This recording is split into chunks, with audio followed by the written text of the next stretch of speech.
ભાવનગરના ગેરકાયદેસર મદ્રેસા કેસની તપાસ જંબુસર સુધી પહોંચી। ભાવનગર એસઓજીની ટીમ પોલીસ રિમાન્ડ હેઠળના મૌલાનાની સાથે રાખી જંબુસરના દારુલ કુરાન મદ્રસામાં પહોંચી તપાસ હાથ ધરી।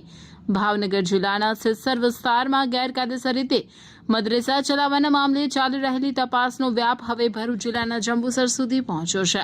પોલીસ રિમાન્ડ હેઠળ રહેલા મૌલાના મોહમ્મદ શરીફને સાથે રાખી ભાવનગર એસઓજીની વિશેષ ટીમ જંબુસર ખાતે આવેલ દારુલ કુરાન મદ્રસામાં પહોંચી તપાસ કરી રહી છે। મળતી માહિતી મુજબ સિરસરના 25 વાડિયા વિસ્તારમાં ગુજરાત હાઉસિંગ બોર્ડના મકાન નંબર 110, 111 અને 112માં હેતુફેર કરીને ગેરકાયદેસર રીતે મદ્રસા ચલાવવામાં આવતું હોવાનો ખુલાસો થયો હતો।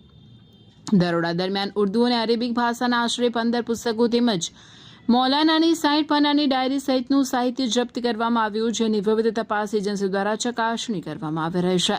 પ્રાથમિક તપાસ દરમિયાન મૌલાનાના ભરૂચ સાથેના સંપર્કો સામે આવતા ભાવનગર એસઓજીની ટીમ તેને સાથે રાખી જંબુસર પહોંચી હતી।